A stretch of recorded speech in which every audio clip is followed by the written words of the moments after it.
Do I think I am deeply superior to the people who watched that, enjoyed that, and engaged with that? Yes, I do. Ava Max is probably the most talented pop female singer of the last decade. That's what she said. And you know what?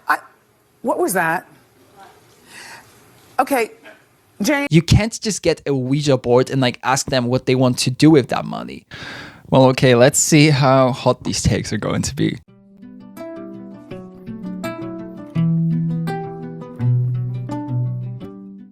Hello, my name is Freyr. I'm your favorite local forest gremlin, a Polish sociology student, and I want to welcome you to my little corner of the internet where I discuss all forms of popular media that interest me, whether that's books, TV shows, music, films, whatever.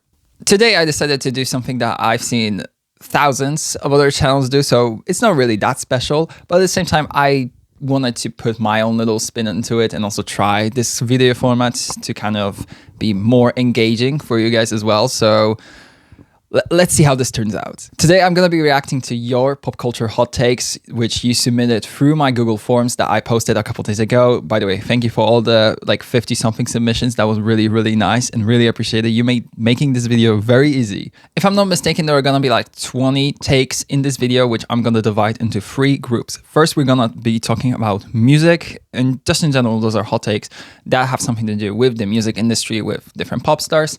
That is probably going to be the longest section of the video because there's just the most of these takes. But after that, we're going to be talking about TV and films, which in this case is going to be mostly TV because I think the takes that were submitted were mostly about different TV shows.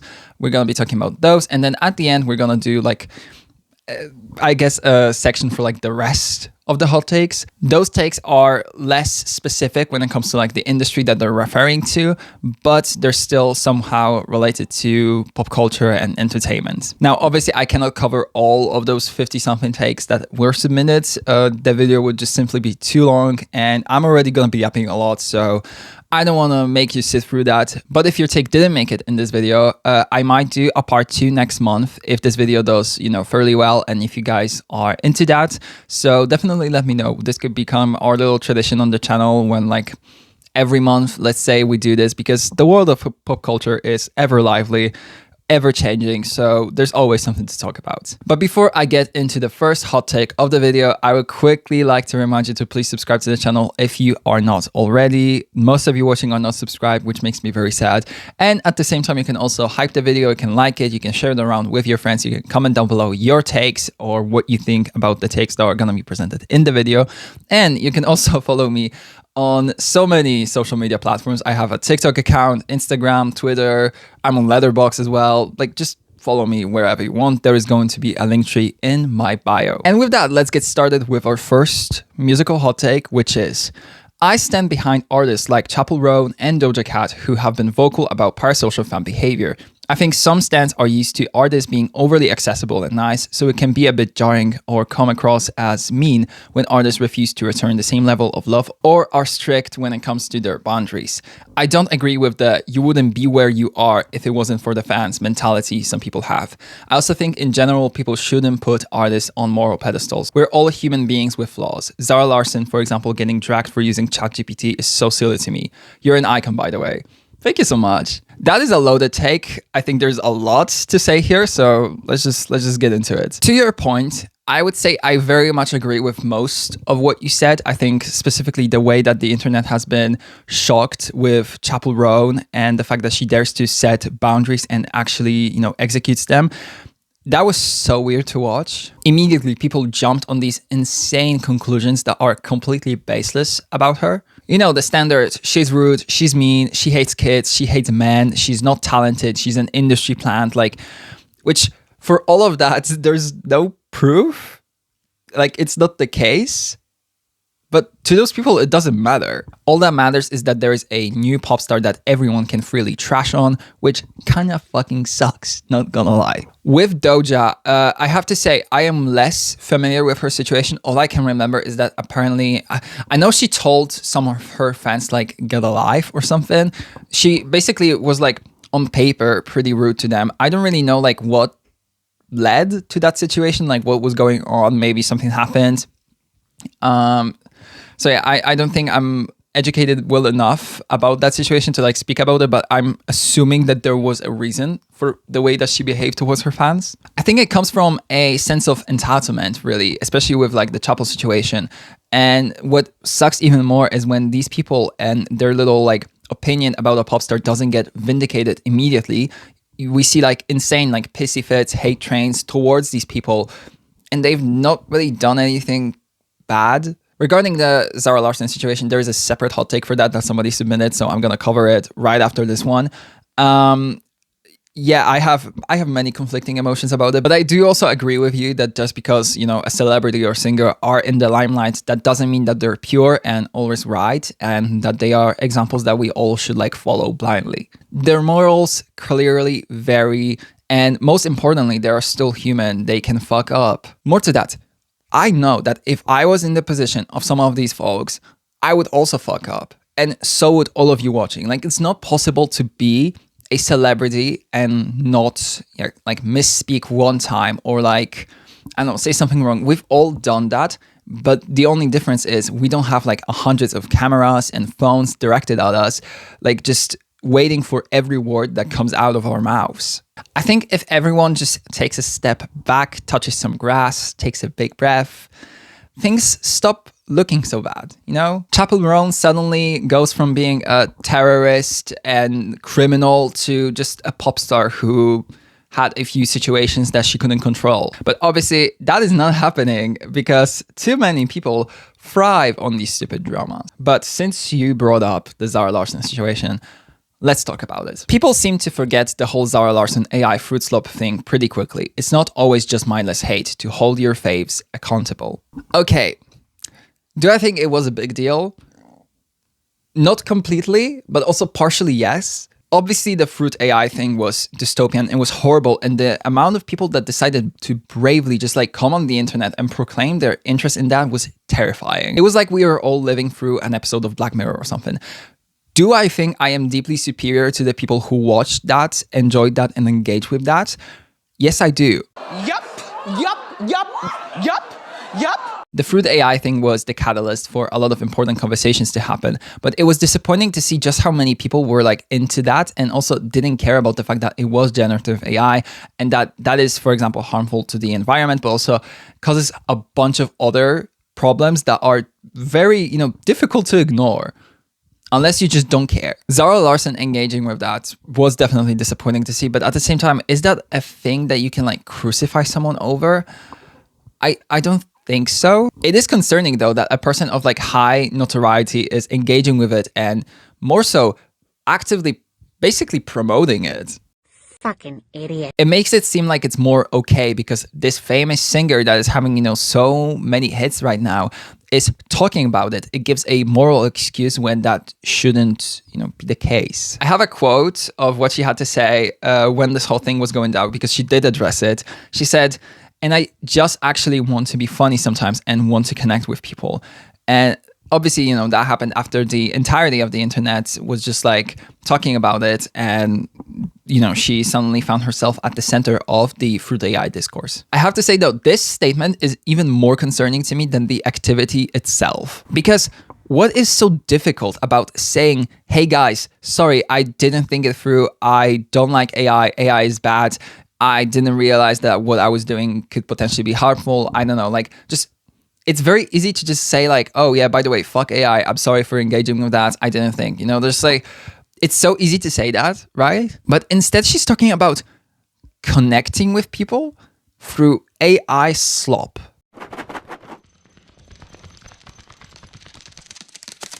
So yeah, I do think we moved on from this whole situation a bit too quickly, but I also think that it's partially because of the nature of the discourse around fruit AI, because there were so many controversies with it, with just like how the account was behaving, how many people were talking about it, how many people were actively defending it. And there was so much talk of it that like, I think the whole Zara Larsson thing kind of got sidelined a bit, but it is something that I personally know that I will be keeping in the back of my head because more and more celebrities are starting to promote AI related stuff. And I think it's time that we really start whacking every single person who does that. The thing is though, I think that criticism is mostly reserved for the pop girls, the people that, you know, the girls and the gays are obsessed with. But how about, I don't know, Teddy Swims admitting that he's actively using AI to write his music, or Charlie Puth having a fucking AI music class? What about those people? Like, let's keep the energy the same for everybody, you know? Okay, these two first hot takes are definitely more juicy, I guess. Juicy, I don't know if that's the correct word. But let's just go to the next one. This person says, Olivia Rodrigo has the most consistent output of all the pop girls right now. If we're talking about the quality of the output and consistency in that sense, then yeah, 100% I would agree. If we're talking about the amount of releases, then like obviously no, she has not released a studio album since I think 2022 was Guts. So, and by the way, we're finally getting an album from her. I am so excited for that album. Oh my God, you don't even know. I'm going to be seated right here reacting to that album whenever it comes out. I am so hyped for it. But the quality, yeah, obviously it's so good. I remember specifically around the Guts era, people being very nervous about the second album, and apparently there being like a curse, a second album slump, if you will. And I think she really managed to exceed everyone's expectations really of Guts. And by default, I think Guts being, you know, fairly well received by the general public made more people, including myself, more confident about Or Free and the quality of it. And I personally think that it's going to be an incredible album, and I cannot wait to hear it. Also, yeah, I still have to learn the name of the album. I have problems with like long name albums. There's just something about it that my brain just doesn't compute that. Like, I had a problem with remembering the name of like the Tortured Poets department. For like actually weeks, I was thinking about that new album and being like, oh my God, what's it called? Is it like Dead Poets Department? Like, my brain was conjuring names that don't exist. I don't know how that album is called, aside from like, You Seem Pretty Sad for a Girl in Love. I think that's the name. I will learn it by June though. But back to what this person was saying. If we're talking about the quality of the output, absolutely, she is in a league of her own. I would say there are a few other pop stars that are also great in that aspect, in the sense that, you know, every single project that they do come up with is sonically cohesive, but also it is just good music. I would say probably Sabrina definitely stands out. I think Short and Sweet and Man's Best Friend are both great albums. And then I don't know, actually, I don't know who I would put in this category. But however you think about it, I do think that Olivia is an absolute standout, and I cannot wait to see what she does next. Our next take is as follows. Society as a whole would improve so much if rock music re-entered the mainstream, in every way actually. I 100% agree. I think the rock influence is certainly missing, and whenever it does show up, I think people tend to blank on it. It is such a good genre of music that influenced the music we've been hearing for ages, but it seems like it's been put aside in favor of other genres that are now being, you know, the source of influences for a lot of musicians. I vividly remember us going through like a trap and rap phase. We went through an R&B phase, which I would argue that we're still going through that phase, kinda.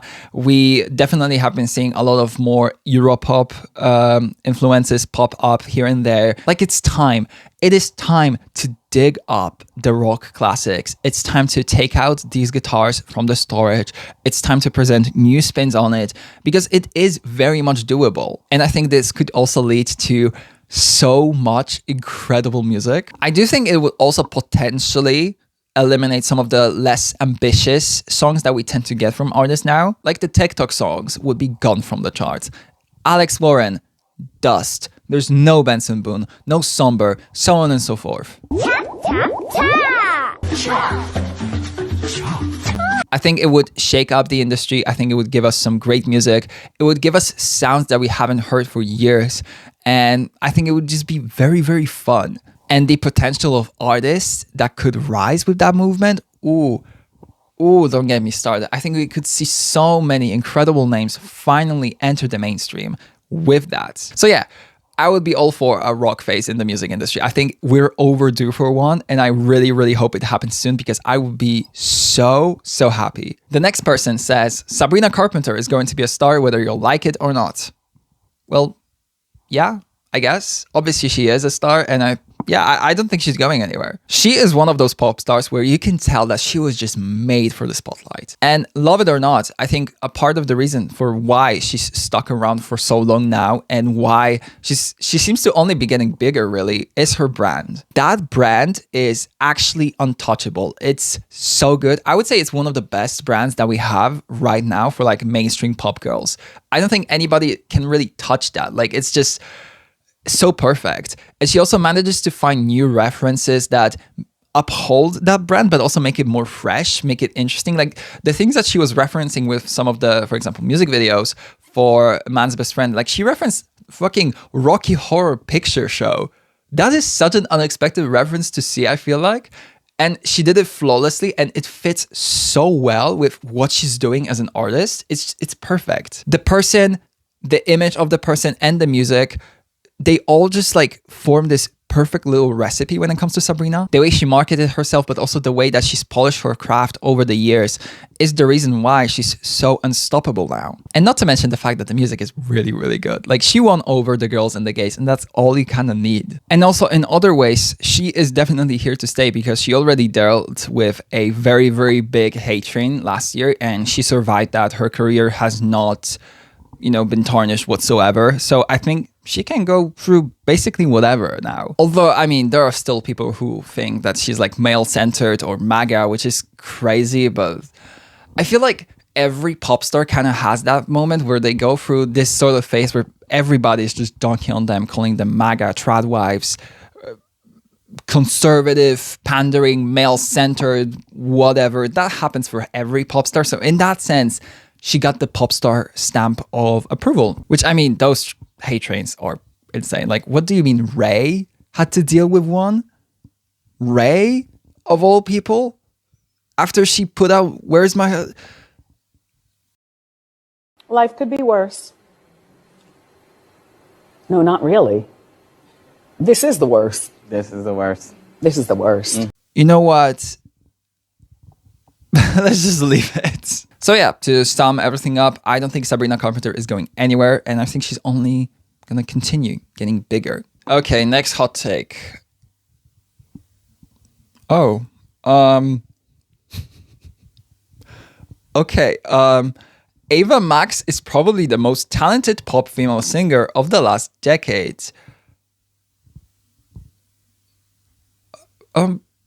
Okay. That's what she said. And you know what?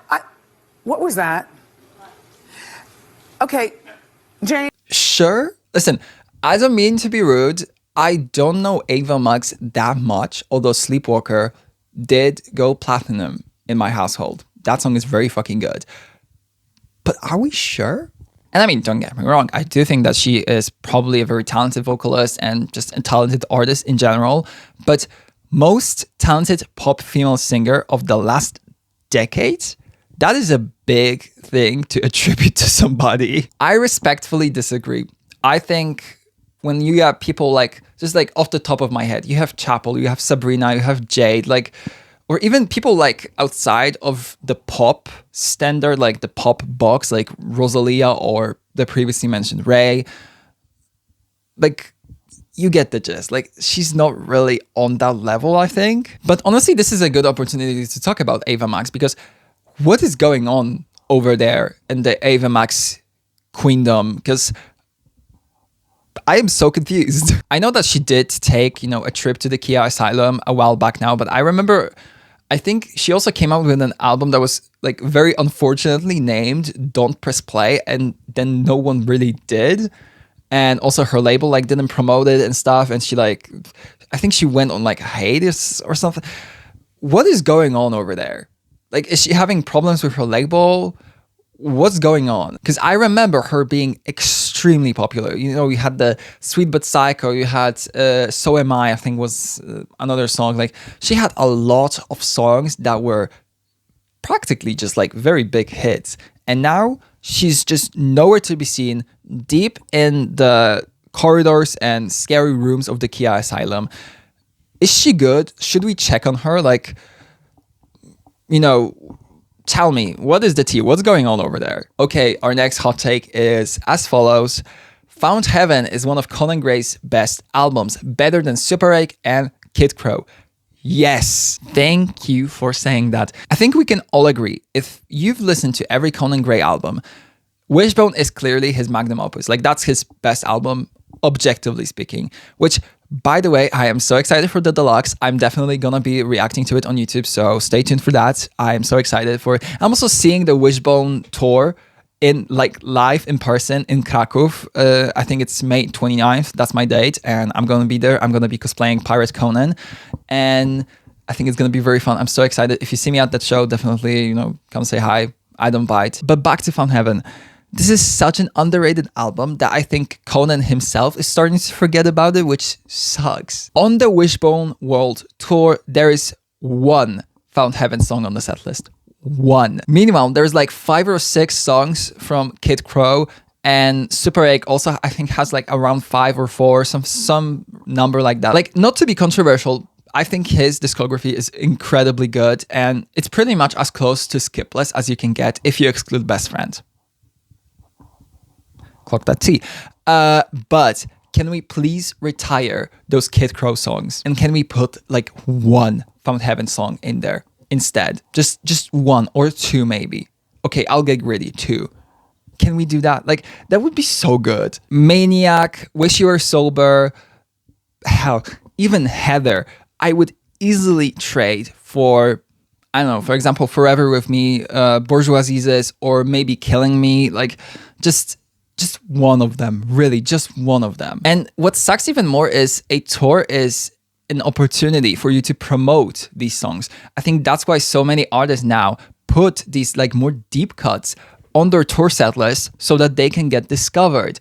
And, people get to stream them. Suddenly people wake up to them and realize that, oh, it's a great song actually. So like, okay, let me stream.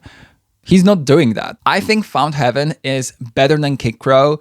Super 8 is a more difficult case to say, but as of right now, I would also say Found Heaven is better than Super 8. His voice on Found Heaven alone is just, it's immaculate. It's peak. The production is so good. The bangers are bangering, I guess. I just wish that he would also show this album a little bit more love, because I think that's where the overlooking of Found Heaven really starts. Like, he is I wouldn't say he's the most loving father to Found Heaven, and that kind of sucks. Like, I really like that album, and I wish that it would get like more, I don't know, special treatment sometimes. Like, play some more songs from it. I think he's only played like Winner from Found Heaven as like the surprise campfire song.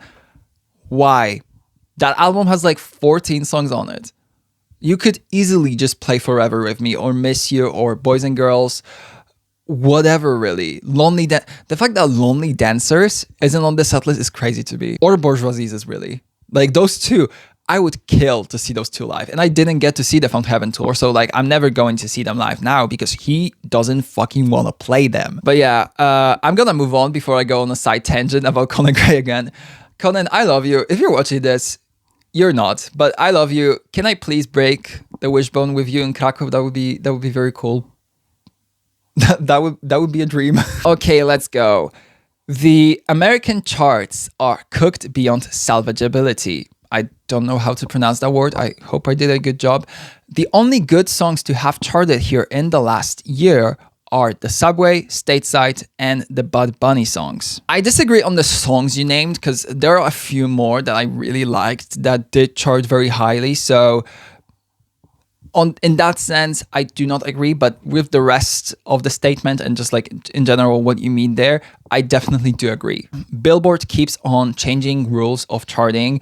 I know now they definitely exclude YouTube views from chart positions. They also are still changing the rules about how a certain song can re-enter the charts or fall off of the charts, but that is not helping. Alex Warren is still standing strong. Teddy Swims is always lurking around. Morgan Wallen is still rapidly approaching.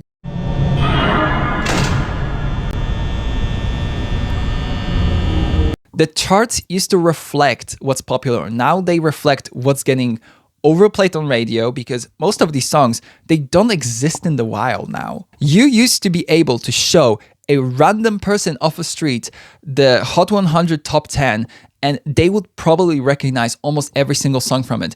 Doesn't have to be like the name or what the artist is, but they would recognize it from hearing it in passing, on the radio, somewhere, just like they would know those songs. That is not the case anymore. Like looking at the charts from this week, I'm gonna put them here. I probably have listened to like 2 of these songs, or like know the lyrics to 2 of them, or like maybe 3 at best. These charts are cooked. I agree. I personally don't care about the charts too much, but it is sad now that they've become like an achievement that a label can just basically buy for an artist if they care enough. They don't reflect cultural relevance anymore, with very few exceptions. For example, like Bad Bunny or Olivia Dean. Also, since we're talking about the charts and like billboards just in general, I have to shout out, there's this creator on TikTok, I forgot his name, but he does these like reviews of the billboards like top 10 every week, and I love his videos. Also, the little skits that he does for Alex Warren specifically crack me up every time. I love how much this man is like dedicated to hating Alex Warren's Ordinary, because like same. Ordinary by Alex Warren is still in the top 5. Okay, let's move on. Now, I would call this a mini like Taylor Swift section, I guess, because I did get a few hot takes around Taylor Swift. So let's do the first one, which actually is 5 different takes. So I'm just gonna be, answering one, and then we're gonna be continuing with the next. First, The Life of a Showgirl is actually a really good album, and the Swifties' expectations were too high. I would say I agree. My expectations weren't like sky high for that album. I knew that it would not be a Tortured Poets Department sister. Obviously, that it would be more pop, would be more fun. So I wasn't expecting like life-changing lyricism or like songwriting from it. I was just expecting a fun pop project, and that's what I got. So I was really satisfied with it. In hindsight, it's definitely weaker than some of her other albums, but at the same time, it's not bad. And even if every single song on it was bad, but Ruin the Friendship would still be on the track list, it would be worth it, because that song alone is like a standout in her career.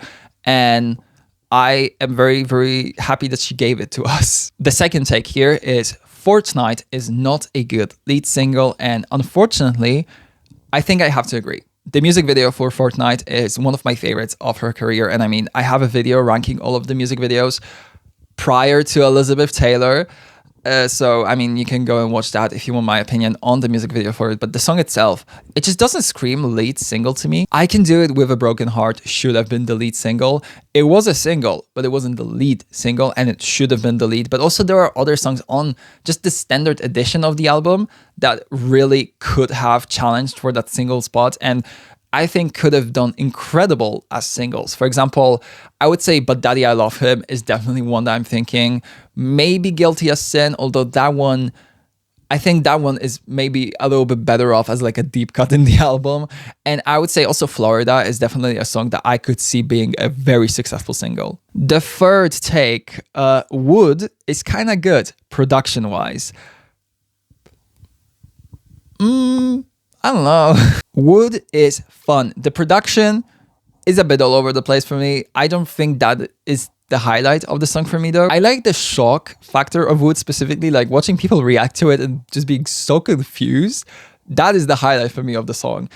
The production though, I don't even know really how to put it. It's just like, there's something there that I don't like. I prefer Wood for just how much it made everyone spiral with its lyrical content, but I wouldn't say the production, it's a highlight for me of the album. I think there are definitely better productions on this album. I would say like Cancelled, Life of a Showgirl, The Fate of Ophelia, even like Ruin the Friendship, I would say is still more interesting to me production-wise. So yeah, I wouldn't say Wood is the highlight there. The fourth hot take. Midnight is one of her best written albums. Yes, definitely agree. Midnight is an album with so much depth to the point that we are still revisiting it now in the year of 2026 and finding new things about it. It continues to remain relevant in the context of Taylor's craft with her, newer projects like Tortured Poets Department or even The Life of a Showgirl. For example, we had the Ophelia reference, which was also seen in the Lavender Haze music video, or maybe just how much the meaning of Midnights as an album changed when we heard Tortured Poets Department and realized that Midnights is actually not necessarily a love album. I mean, it never was a love album, but it's the elements of it that we thought were just about love Turns out, those were cries for help. That album is truly insane. It's beautifully sounding, but the lyrical depth, dare I say, it's like on the level of like a Folklore, Evermore, or Tortured Poets. Like, when Midnight hits, it hits. And the last take here is Wildest Dreams, Style, Cruel Summer, and Death by a Thousand Cuts are good but overrated, while songs like Shake It Off, Me, and Bad Blood are really underrated. Okay, song by song maybe. Wildest Dreams, I will agree, is overrated for me. I think it's a good song, but it doesn't like give me life. You know, it's not one of those songs that I'm crazy about. I was actually hoping that she would cut it from the Eras tour because we knew that she would have to make room for Tortured Poets. I was really hoping that she would cut Wildest Dreams and leave Long Live or Tolerate It. She left Wildest Dreams there, which is like fine. It's a good song. Again, I had a great time singing it when she performed it in Warsaw, but like, it's just an okay song. I don't really live for it like that. Style, hard to disagree. That production itself, like God was in that studio. This is the perfect pop song.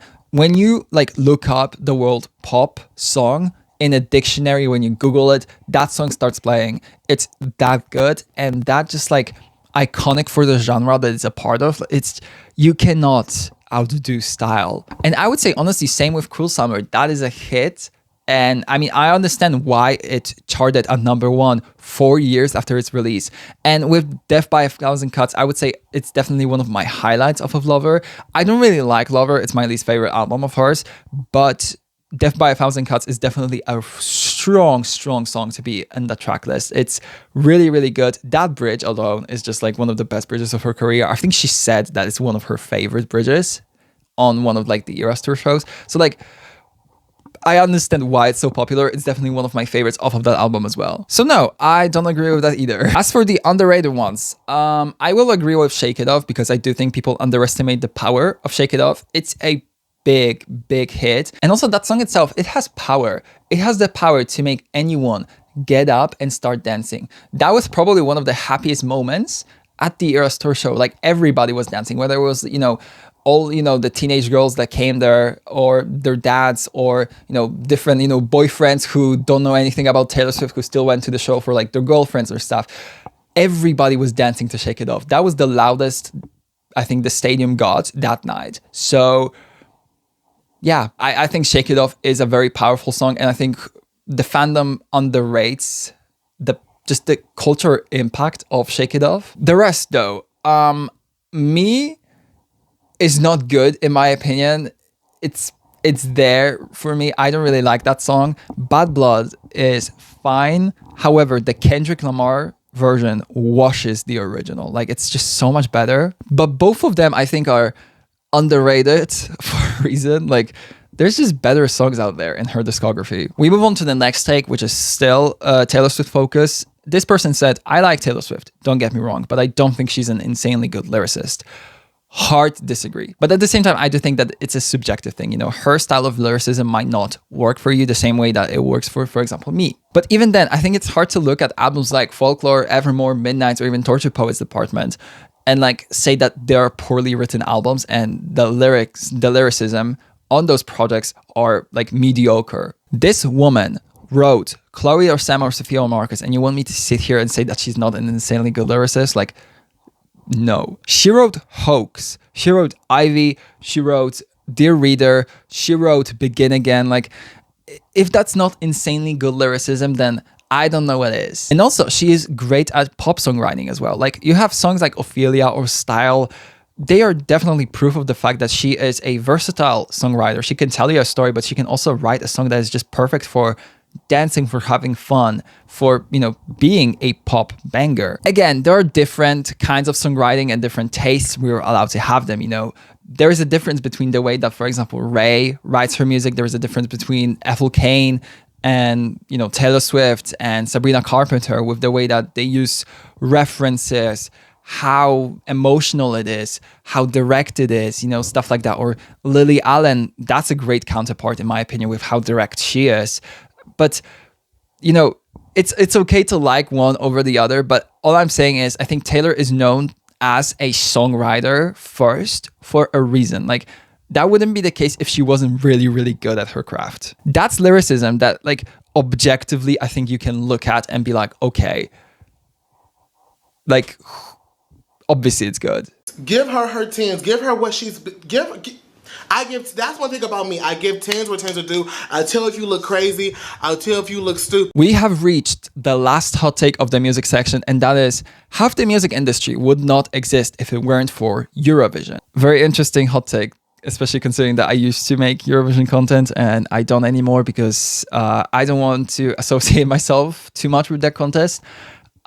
There might be one video in May around this edition, but I think that's gonna come after it takes place and after it ends and after we see the results of it.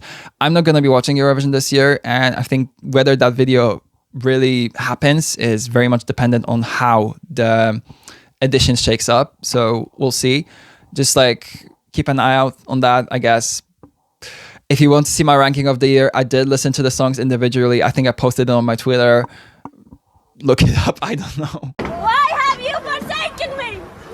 Why have you forsaken me? But to what this person is saying, earlier Eurovision, like last century Eurovision, definitely, yes, absolutely. I mean, you had icons like Celine Dion, ABBA, Olivia Newton-John come from the contest, and it definitely helped popularize genres like, for example, Europop.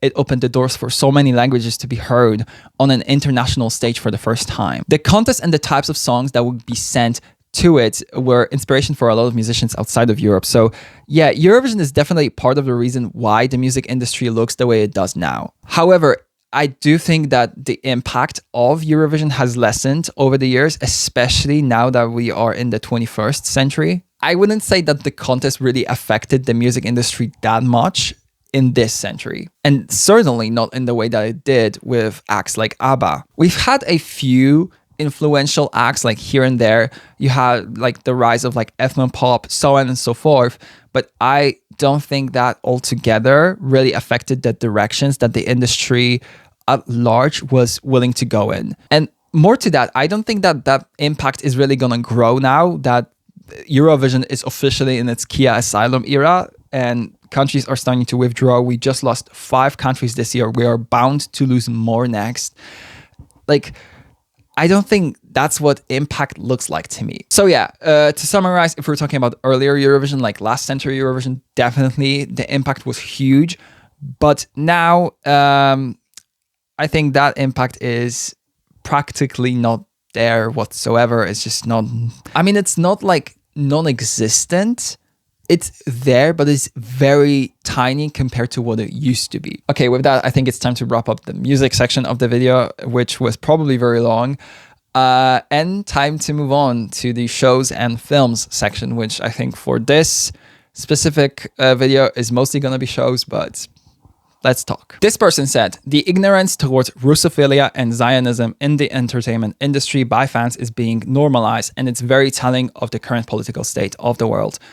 Yeah, very much agreed. I wouldn't even consider this as a hot take. Like, yeah, it's definitely true. I think they are, of course, treated differently, but still way too normalized. I think Zionism, and it might just be me, might be slightly less tolerated, especially by fans, mostly because it's become a term that appears in most conversations around the state of the world and even pop culture now. So it's much more at the forefront of everyone's mind. So like, I think we're all now programmed to like pick up on it way quicker than Russophilia. Because yeah, on the other hand, I would say that Russophilia is much more subtle, but it's also something that the same people that would call out, Zionism in shows or whatever else are not necessarily willing to call out either. It shows up in shows, films, references that are being used, practically everything that has to do something with entertainment now. It oftentimes does feel like the industry is just ignoring the big elephant in the room around Russia. With Israel, on the other hand, I think that the elephant is not ignored, but it's supported, which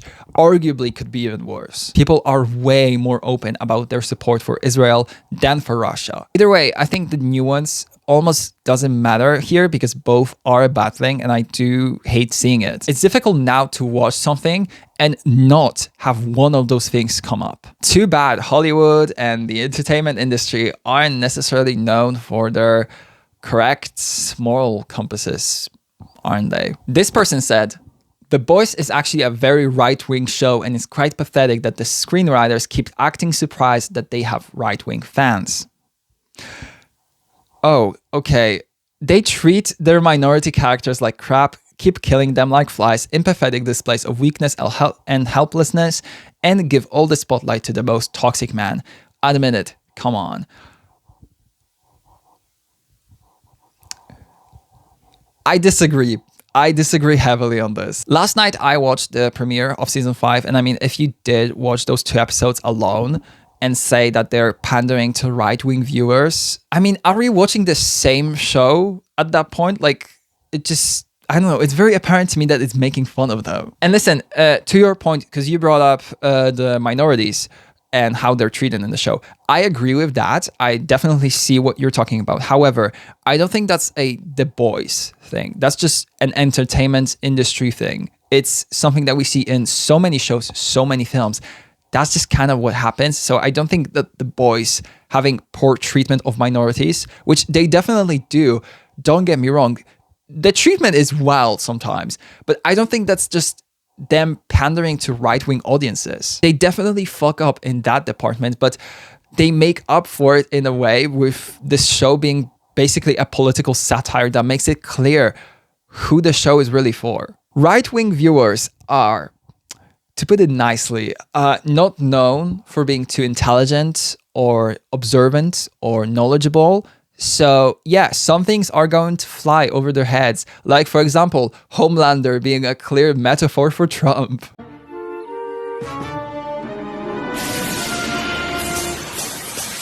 But that is what I would argue makes this show so special, because these people willingly watch it, think it's for them, when the show is actually like actively making fun of the things that they believe in. So in my opinion, it's like, actually, it's like a perfect irony. I mean, that season 5 premiere, like, not to spoil too much, but in the first 2 episodes of season 5, you have a correction camp, which is crazy. You have a possible reference to a certain right-wing podcaster who might have, died last year due to certain events. I don't think I can say the name because apparently like some videos get blocked when you do. So I'm sure you know what I'm saying. You have several references to different right-wing podcasts, including The Deep, having a show about hating women. You also have the heavy reliance on religion in order to push propaganda. You have persecuting your opposition. To me, it's a clear caricature of things that would like actually work on right-wingers in real life. And funnily enough, even in the show, they still work on them. Like, these people watch that show and walk out of it feeling like they're being represented, like it's upholding conservative values. Where? Like, were we watching the same show? I found it so crazy. This show is so just like open about it, I feel like. And also, I find it funny that they like actually enjoy a show that is like so also just like perverted in a way. Like, the shit that happens in The Boys, that's not a show for like the weak. That's not a show for people who have, weak tolerancy to certain very weird shit. So I find it funny that they like actually enjoy it and still don't catch these It's hilarious, actually. It's so ironic. I am very excited for The Boys season 5 after that premiere. I think that premiere was honestly really, really solid.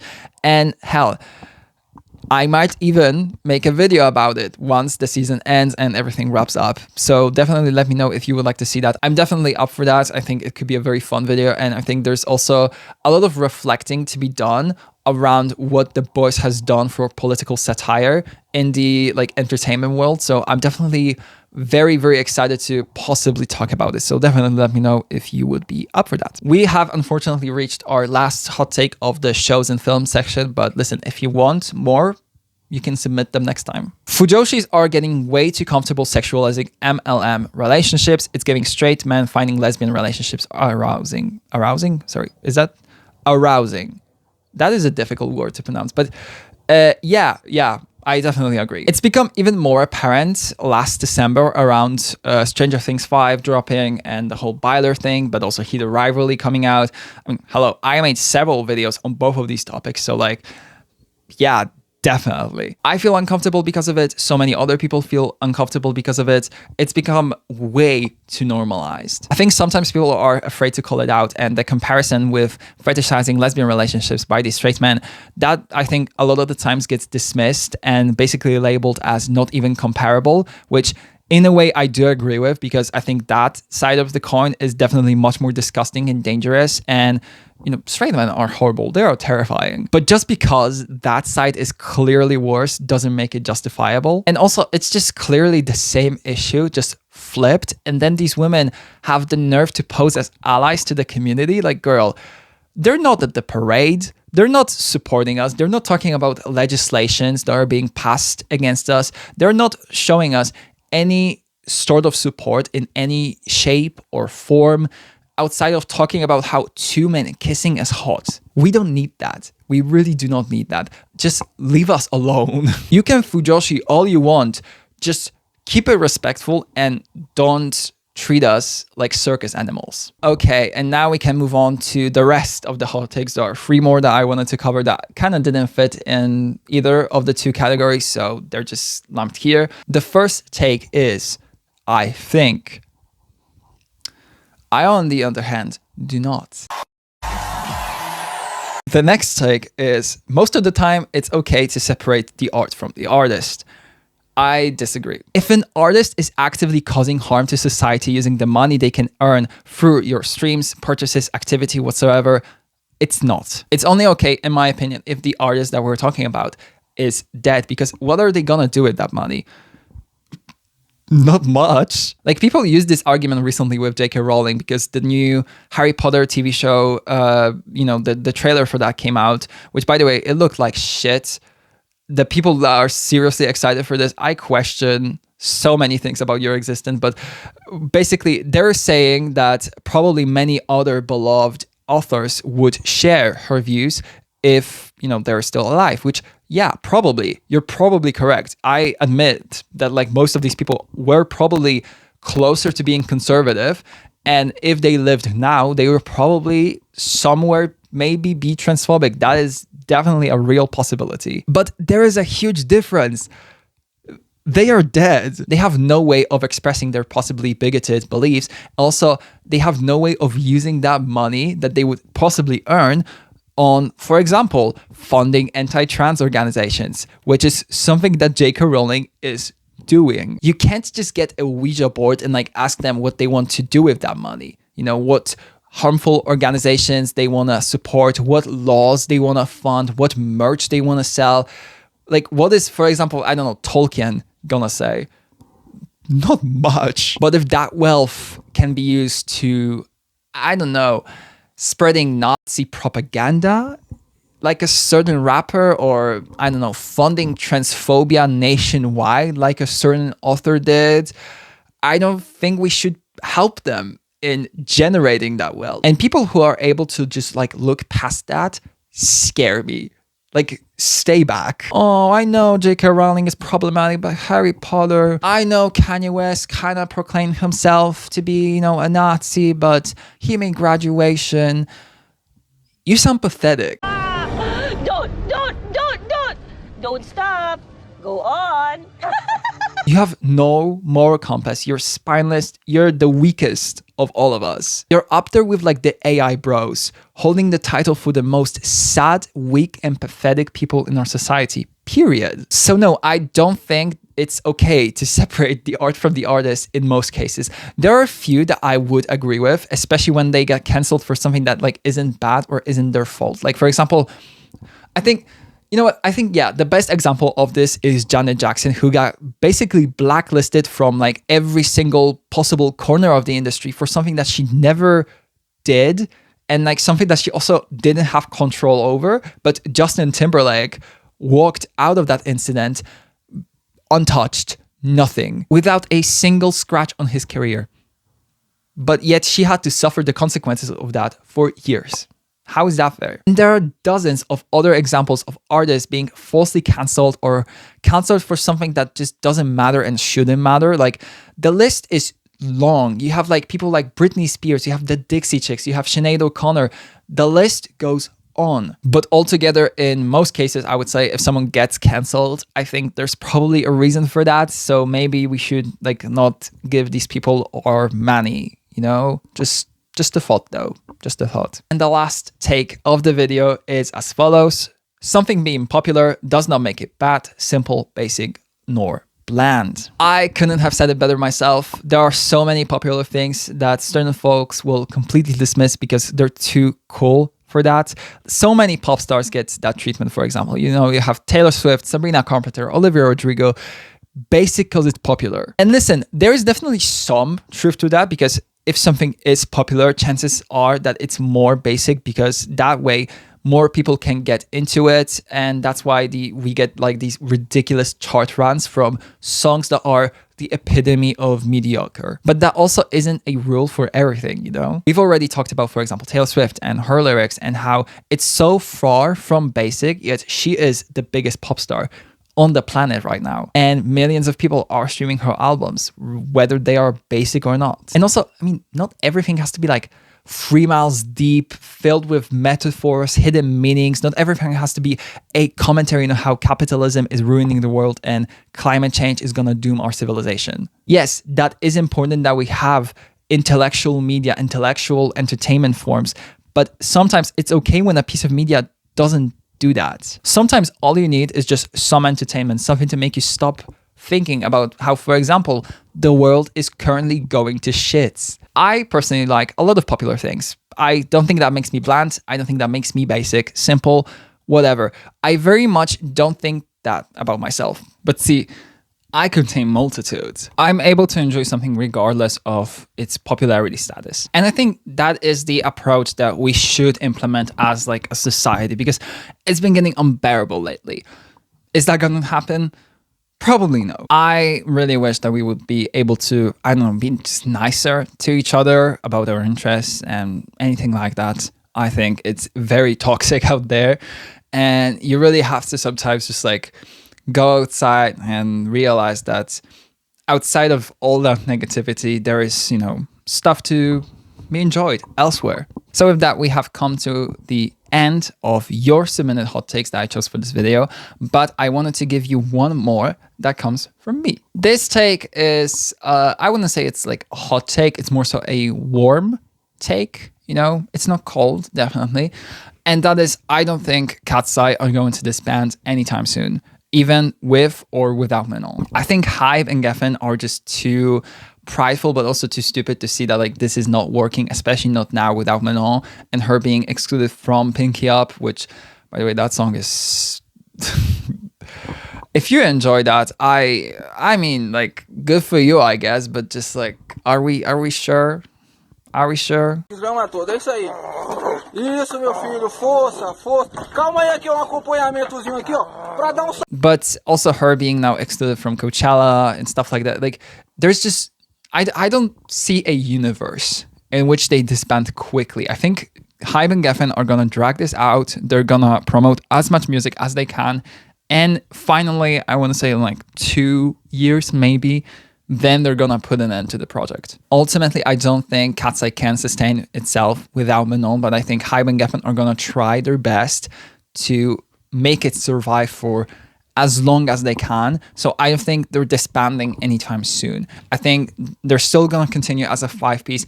At this point, I just don't think Manon is coming back. I think she's out of the group and they're just keeping her stranded because she has like contractual obligation or something. But I think the rest of the girls are going to continue as a 5-piece, and ultimately in 2 to 3 years, Cat's Eye is just going to dissolve. That's a pretty, I guess, negative take, but I'm gonna leave it on that. I don't know what the future holds, but that's personally what I think. If you enjoyed the video, definitely let me know. Let me know if you want to see, you know, a part 2 next month. Definitely, you know, subscribe to the channel, like the video, hype it, comment down below, share it around with your friends. You can follow me on all of my other socials, just like I said before. And make sure to stay tuned because I drop weekly videos. I'm very excited for the next video that I'm going to be doing. It's going to be a bit of a shorter one. You might have noticed that I do like to talk for hours, actually. But this next one is going to be way shorter. And I'm still very, very excited for it. It's going to be short, concise, Very exciting though. And yeah, with that, thank you so much for watching. Thank you for submitting your takes if you did. And yeah, take care and I'll see you in a week's time. Bye.